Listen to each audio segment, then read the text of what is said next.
Do I start playing now? Yes. Yes. Thank you. Oh, this one.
Good Good morning, morning, everyone. everyone.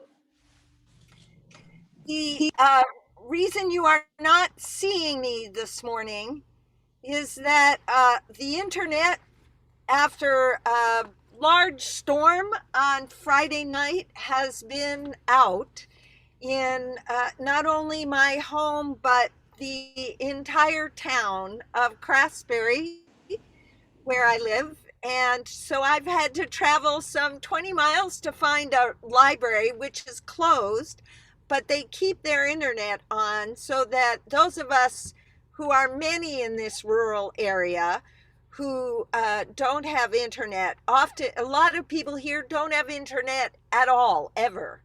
So this is their way to connect and use something that many of you may simply take for granted.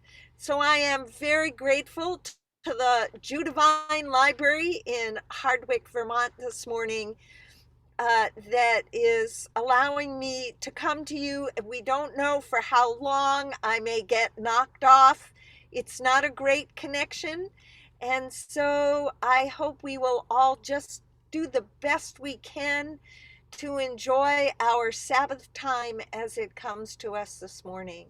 And thank you, Olga, for that lovely music. So, welcome, all beloved of life's call to spring forth.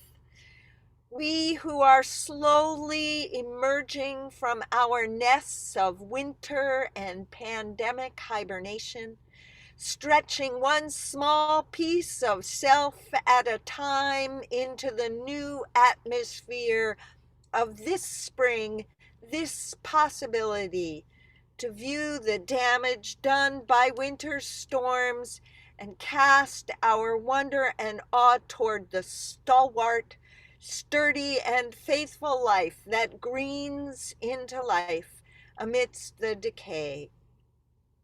With the hope of sunlit warmth, safe masking, and increasing vaccinations, we edge our own yearnings to practice resurrection out beyond the limits of our living spaces.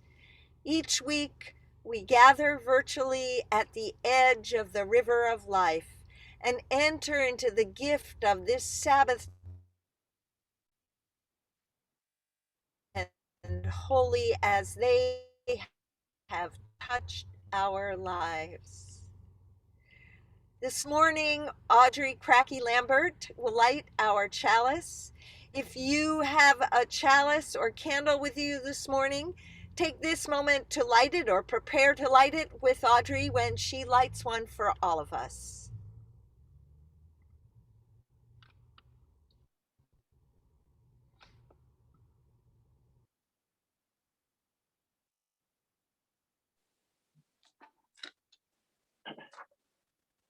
And so we gather from the ebb and flow of our lives, thirsty for connection to ourselves, thirsty for connection to others, and thirsty for connection to the larger life.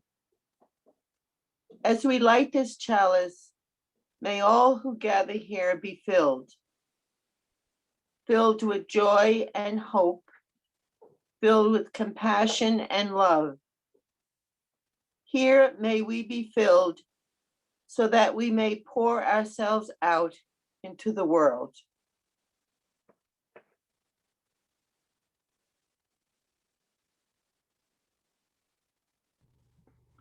Thank you, Audrey.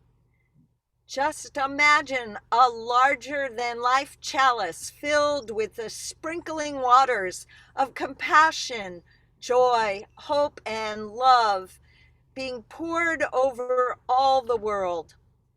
Perhaps I've only just described a Disney fantasy moment, but grand gestures and utopian hopes aside, we are in a world in need of comfort and encouragement. For when our fears can be quieted from the roiling storms around us, when we can be free of fear, then we are able to imagine a realistic, sustainable hope. Our opening hymn this morning is one I'm told that you are not, as a congregation, familiar with. "Oh, come, you longing, thirsty souls," is its title and opening words. "And end your hungering," it continues. All three verses are based on the words of the prophet Isaiah, chapter 55.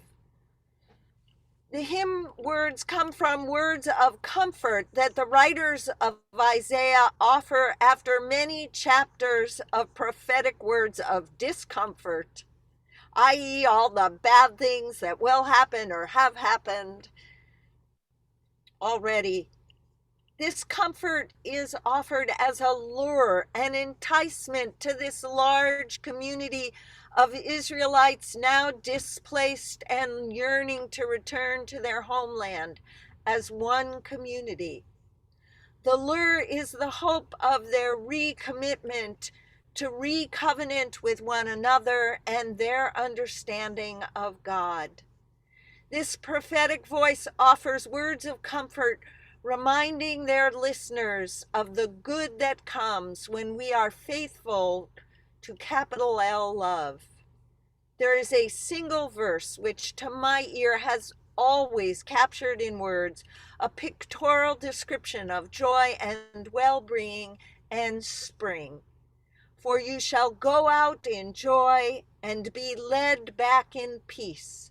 The mountains and the hills before you shall burst into song, and all the trees of the field shall clap their hands.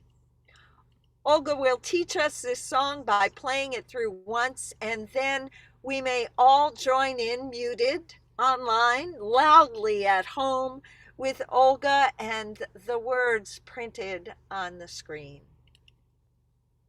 Olga? Mhm.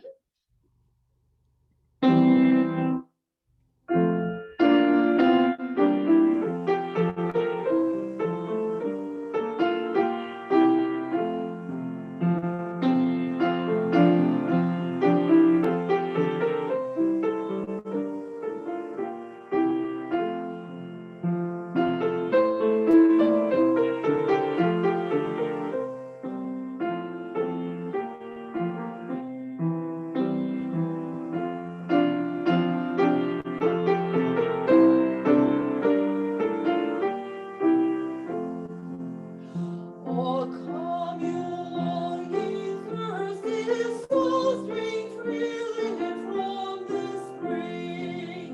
And come you weary, famished one, and end your wandering. Why spend yourself on empty air? Why not be satisfied? For everywhere our feast is spread, now always set outside. For as the rain and snow above falls not in vanity, but for this purpose, Lord, dear earth, to feed humanity. So shall the word of Spirit serve as seed within our home, that we may bear so rich a yield as bring that harvest home. For we shall go in peace secure and live in joy sublime.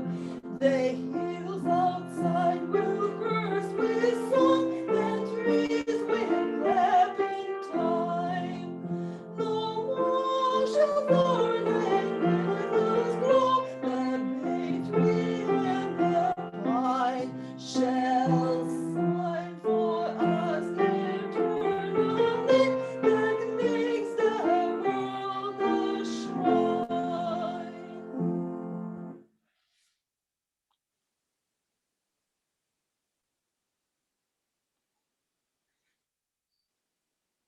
Thank you, Olga. Thank you.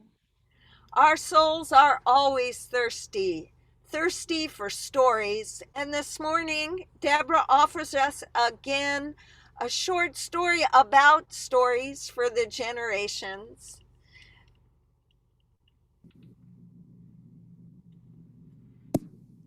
Stories are like Pam? little time capsules. They carry pieces of truth and meaning over time. Whether it's a myth from 4,000 years ago or your own untold story from childhood, the meaning waits like a dry ration. Only by the next telling does it enlarge and soften. It is the sweat and tears of the telling that bring the meaning out of its sleep, as if no time has passed. It is the telling that is important, the telling that heals. Often we repeat stories not because we are forgetful or indulgent, but because there is too much meaning to digest in just one telling. So we keep sharing the story that presses on our heart until we understand it all. Imagine how many times the apostles told and retold the parables of Jesus. They did so to spread the good news, and because with each telling, they were brought deeper into revelation. Or how many times Moses told of his meetings with God. He did so, I imagine, because with each telling, he saw God more clearly. During the Jewish observation of Passover, a story is told and retold. Throughout the Passover Seder, there are traditional foods served, and that each one of them offers a sensory connection to parts of the story. It is the story of the Jewish people of Israel and their struggle for freedom. It is a story filled with plagues and miracles, misery and hope. With each telling, we can connect with the pain and suffering and the hope that is kept alive and carried on with words. The truth is that though we think we know what we are about to say, the story tells us and saves us in the same mysterious way that breathing is always the same, but different.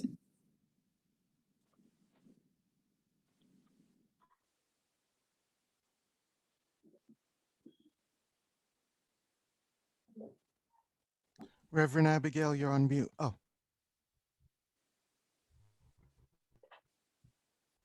Okay. I'm I'm hearing you. breathing is always great. Breathing is always the same, but different. Breathe in peace and breathe out joy. Breathe in spirit and breathe out seed. Breathe in a story with one understanding when we are 5, and perhaps at 12 we hear it differently. And maybe later in life questions arise as we listen yet again. At one point or another, we may often stop listening to the story because the rituals around the story take on greater meaning as we attend to their logistics and the joys or stresses of gathering in our bubbles of friends and relatives. It is possible, as we know, to hear familiar stories with new ears as our circle of experience widens and the ebbs and flows of life bring us into unexpected and unfamiliar events.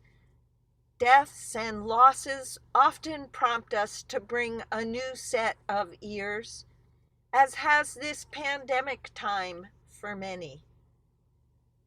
Though sometimes we just need to hear a story in a different voice. I was reminded this week of a music teacher who'd been telling a student how to do something in a particular way over and over and over again, and then one day brought the student to play with another musician. And that musician had the same piece of advice to offer the student about how to slow down, how to count, how to take their time in a particular moment. The student turned around and came back to the teacher and said, "I know you've told me this many times, but now I've heard it," when it was spoken in another voice. For many Unitarian Universalists, and for several recent generations in our larger culture, narratives beyond the formerly dominant religious Christian and Jewish ones have become their life meaning shaping stories which accompany us as we mature. These are the narratives that one hopes will develop into a faith in the holy, Holy, and the whole, Whole, of this human endeavor. Some stories, like Jesus's parables and Buddhist koans, intentionally don't make sense to our rational, logical minds to our dualistic minds that divide things into now and then, before and after, good and bad, mind and body. These stories require us to listen with a different set of ears, so we can hear the mountains and the hills bursting into song and the trees of the field clapping their hands. Today, we look at two of those dominant cultural narratives around us, Passover and Palm Sunday, which begins the Easter narrative. As a child, I remember hearing the Passover story in a shortened version that went a little bit like this. The Hebrews were slaves under the Pharaoh in ancient Egypt. Pharaoh was a mean, cruel ruler. Pharaoh was asked to let the slaves go, but he refused. And then Moses led the Hebrews out of Israel across the Red Sea, which parted to let them through, but closed over and drowned the Pharaoh's soldiers who were sent to capture the Hebrews and bring them back to slavery. There were a few things I knew right away as a very small child. I knew I didn't want to be a slave, and I knew I didn't want to be the Pharaoh. I wanted to be Moses. I wanted to be the hero of this story. I was not daunted as a child by the obvious gender barriers. I wanted to be Moses. Perhaps you grew up with the Christian Easter narrative or other religious stories or secular narratives like Harry Potter. How many of you wanted to be Voldemort rather than Harry Potter? Or Peter betraying Jesus? Or Judas Iscariot, who sells Jesus' whereabouts for a few coins? But there is also something else that I see now as an adult of almost 70 years, as I look back and reflect, that I knew as that small child somewhere deep in my white little girl bones. While this story was in theory about some distant Jewish ancestors who, even though I was not raised in the Jewish faith, I was supposed to identify with. The story of the slaves, however, in picture or subtleties communicated by adults, was that more recently slaves had been people whose skin was darker than mine. So I was safe from slavery. Resmaa Menakem, in his recent book, My Grandmother's Hands, Racialized Trauma and the Pathway to Mending Our Hearts and Bodies, addresses the way in which some of this knowing happened for many of us before it was imprinted into our rational minds, where most of us perhaps were raised to think differently about it, but our bodies internalized some of this white-centered culture, Christian-centered culture. Perhaps it is important to listen to our narrative stories again for what was unsaid but subtly taught. One reason I'm often reluctant to speak of the Palm Sunday to Easter narrative among us is that most of us learned that narrative with a subtle or not so subtle undertone of anti-Semitism. That it was the Jews who killed Jesus. And that was bad. We are shaped by the stories that have shaped us in the past. We are shaped whether or not we want to claim them now. We are shaped by the ones we continue to tell and the ones we have not discovered. How do we allow the stories of our knowing to awaken our hearts to the love that holds us? How might we use the old stories not as chains holding us down, but as pathways to freedom for ourselves and our neighbors and our knowing of that capital L love and of all with which we are interconnected?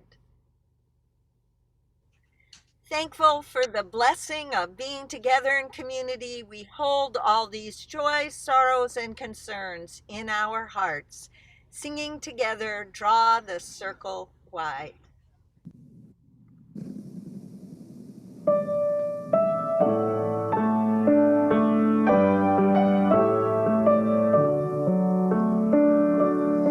Draw the circle wide. Draw the circle wide. No one stands alone, we'll stand side by side. Draw the circle wide.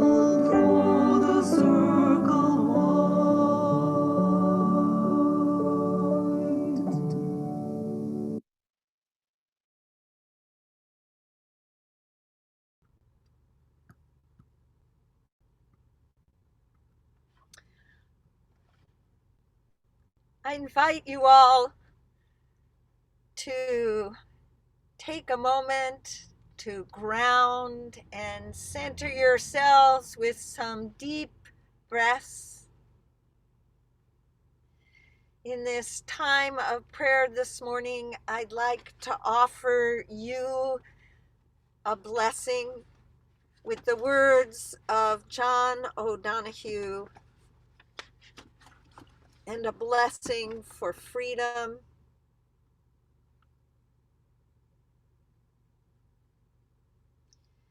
Spirit of life and compassion, be in our hearts and our minds and our bodies.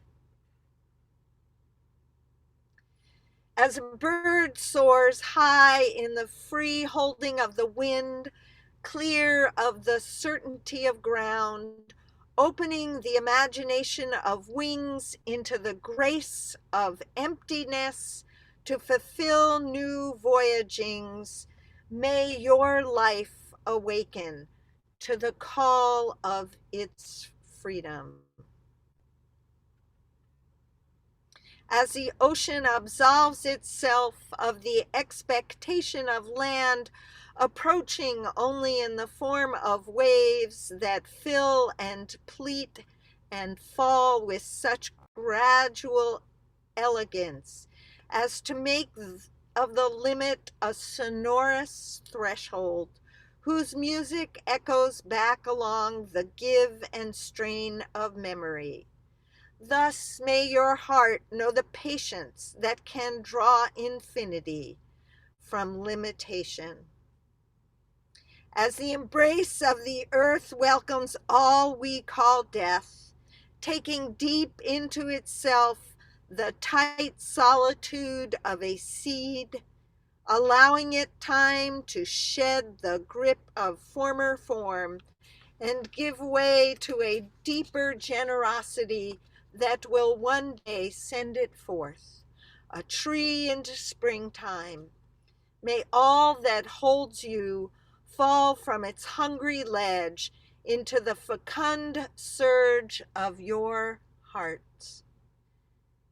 May it be so for you, for your congregation, for your communities. Amen.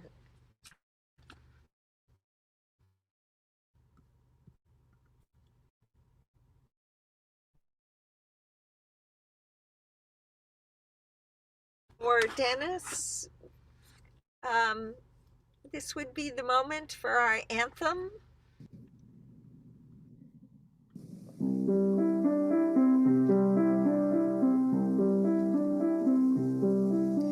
There is a love holding me.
if there is a love holding us, holding all that we love,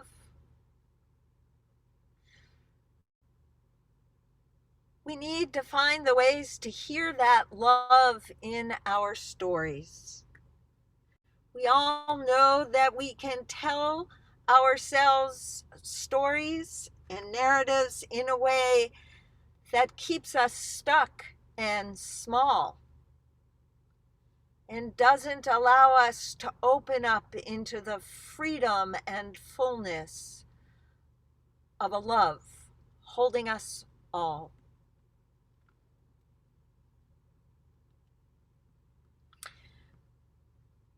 When the worship team and I first discussed today's service, somebody said, I think about being whole, W-H-O-L-E, and holy, H-O-L-Y. And all that comes to my mind is there's a hole in the bucket, dear Liza. And that's a story.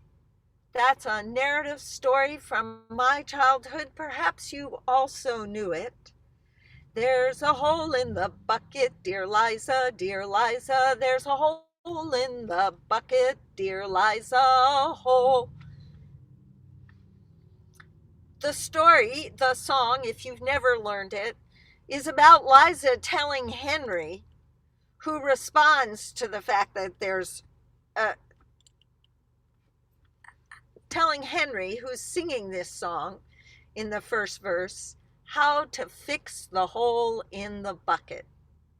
In Liza's telling of how to fix the bucket, it's rather clear and straightforward. You do step A and then B and then C, and you fix the hole with a straw, and if the straw is too long, you cut it, and you cut it with an axe, and first you have to sharpen the axe, all of which is Henry's way of saying, I don't think I could do this. How do you sharpen the axe? Well, you sharpen it on a stone, a wet stone. But the wet stone is too dry in the song, and so you will need to moisten it. But how will you moisten it? With water, of course. And how will you get the water to the wet stone? In the bucket, obviously. But Liza, says Henry, there's a hole in the bucket. I remember learning this song as a child, this conversation between Henry and Liza. And I spent a long time thinking about it. I thought about what I would do to fix the hole, and what I would do if I were Liza. And my solution was this. My solution was to change Henry. Just take him right out of the picture. I could fix the bucket myself.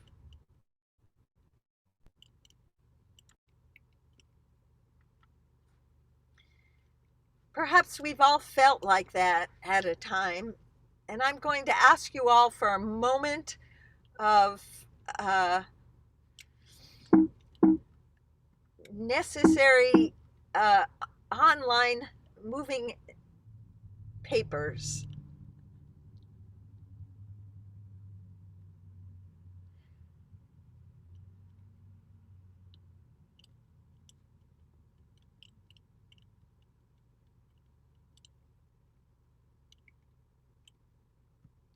Thank you, and I apologize.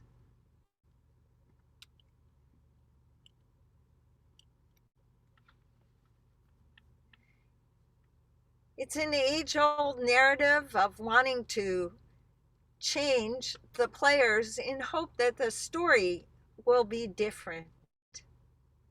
After all, if you took Pharaoh out of the Hebrew story, they wouldn't be slaves, maybe. Or maybe there would have been a Pharaoh who'd be willing to just let them go rather than hold on to them and power. Or in the story of Jesus, maybe Pontius Pilate would have listened to the people and said, Nellie, I'm okay. with this man, Jesus. I'm okay with what he's walking around saying. We're not going to kill him. We're just going to let him be. Stories would have ended very, very differently, wouldn't they? But the stories tell us something about human being and human nature that we don't always want to hear. I wanted to be Moses. I don't want to be Pharaoh. I don't want to be a slave. And yet, as I age and I hear this story again, and I listen to how other voices hear this story, I begin to wonder. Maybe I'm not a physical slave in that way of Pharaoh's time or of slavery in the United States or slavery, modern slavery, as it happens for women and girls who are trafficked as sex workers or young people working in cocoa fields or diamond mines. People who are lured out of their home countries to countries far away that they imagine have streets paved with gold, only to discover themselves as housekeepers and sex workers, not what they signed up for. But there are other forms of slavery that we encounter in our culture. Are we perhaps enslaved by white-centeredness? Are we enslaved by the dominant narratives that have stopped being vital and just become forms of power over? Some of that narrative that many of us struggle with is the narrative of democracy and capitalism. And over the last decades, I've wondered about the ways in which we as a culture have become enslaved by credit card debt. How many of us have changed our behavior around answering telephones because of robocalls?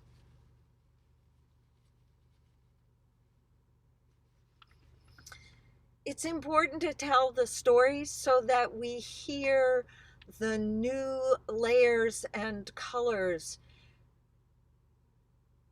of the ways in which those stories affect our lives now.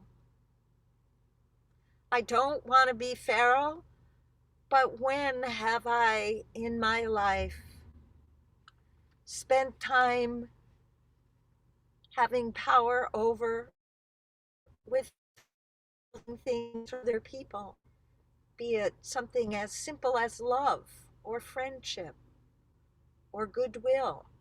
How many times have I not spoken up when I've heard someone say something that is anti-Semitic or homophobic or racist, and miss the opportunity to teach and to teach love, the love that is larger? We have all missed those moments. There is no guilt here, but as we listen to our stories, how do we widen our understanding of them so that they have meaning not in some 2,000-year-old story, but in this now? If Jesus was incarnated as a human in the Christian story, then Jesus could not have been perfect in my understanding. So why is it that we expect perfection from ourselves so often, rather than having compassion for our whole humanness, yearning to be holy and working toward that.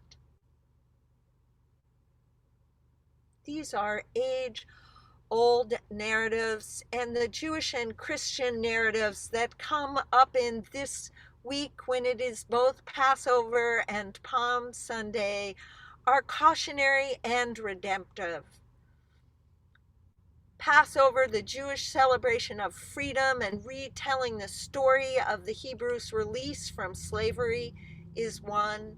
The Christian story of Jesus' arrival into Jerusalem to celebrate the Passover, and only later to be arrested and put to death by a form of torture known as crucifixion, and to rise again in the same but also new form, resurrected. Last week, we listened to a poem from Wendell Berry that at its very end invited us to practice resurrection. How do we take these enduring stories, whether they be this Christian or Jewish narrative of this week, or the ones that are meaningful to us, and bring to them the truth of our current human existence, that we can practice resurrection into the love that is holding us in our lives, in the lives of those around us, our neighbors, our culture. It is not a job for which one will be the hero necessarily,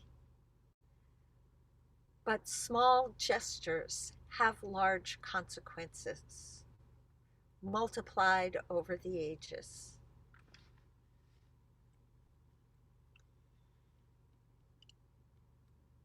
There is a hole in the bucket, and in some buckets, the hole just can't be fixed. Some of human nature shows up again and again as our stories tell us. Fear shows up more than courage in moments, and we respond to fear as human beings individually and in groups in very decided ways. We get across the Red Sea from one enslavement only to become so fearful we would rather go back and find ways to bring our enslavement with us. In our modern life, one of those enslavements is addiction. And one of the wonderful ways of telling stories and inviting people out of addiction are the 12 steps applied to many different aspects of life.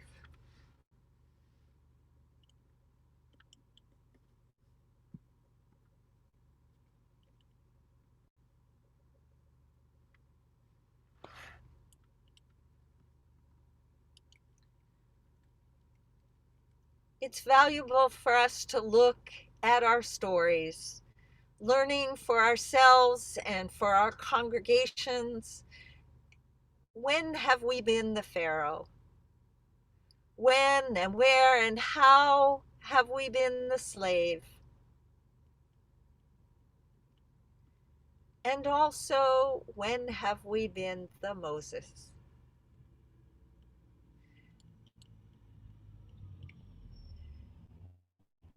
Jesus came into Jerusalem on this Sunday, and people hoped he would be their military leader. But that was not his call. He was his own Moses in that moment. He was staying true to the call he heard, to the love. We are heroes not only to others, but also to and for ourselves.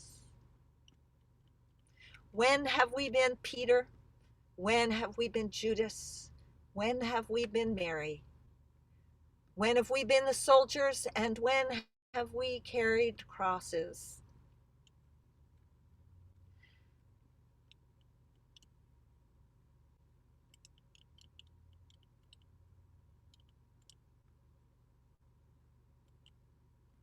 When we begin to embrace the fullness of our own and others' humanness through our stories, we free ourselves from the need to cut off and condemn others.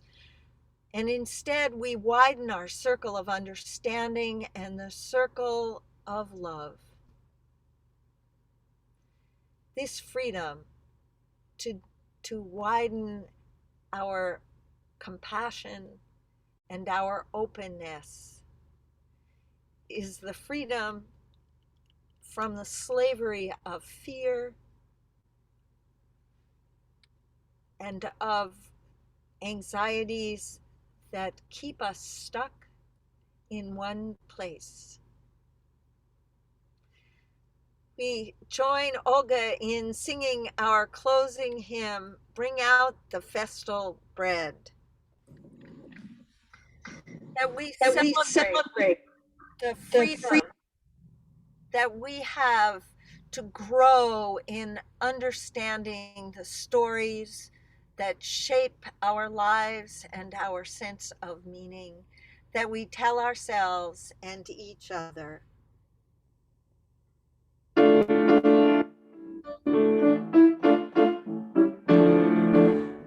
out the festal bread and sing songs of freedom. Shout with the slaves who fled and sing songs of freedom. What modern Pharaoh living in Rocket's calling? Who shall be sent to challenge fully unbound? Bring out the festal bread and sing songs of freedom. Shout with the slaves who fled and sing songs of freedom. Chase steals the bird and break the days are not finished. Metal or soft, the weight is still not diminished. Bring on the festal bread and sing songs of freedom. Shout with the slaves who fled and sing songs of freedom. Still does the same reminded brother and sister. Still do the flags of victims with us the river. Bring out the festal bread and sing songs of freedom. Shout with the slaves who fled and sing songs of freedom. Long be our journey, yet justice is worth it. That Sister Miriam and help us your worth it. Brings out the festal bread and sing songs of freedom. Shout with the slaves who fled and sing songs of freedom. Oh people, lift your heads and look to the mountains. Bushes and flames still colors will fill the mountains. Bring out the festal bread and sing songs of freedom. Shout with the slaves who fled and sing songs of freedom.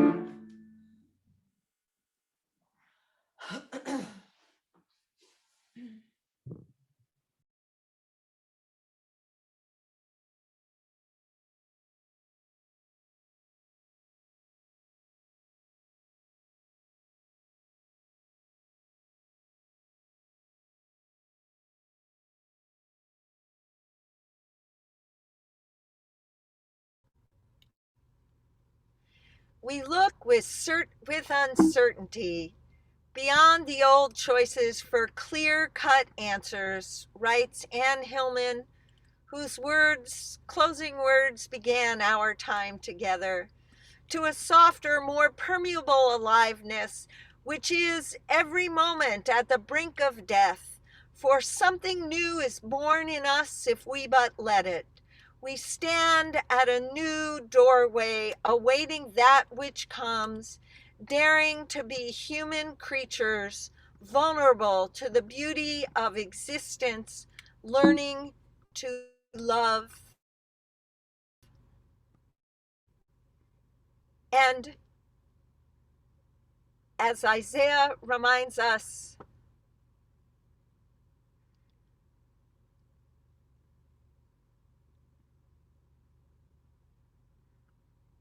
May you go out in joy and be led back in peace. May the mountains and hills before you burst into song, and the trees of the field clap their hands. Thank you all. Olga?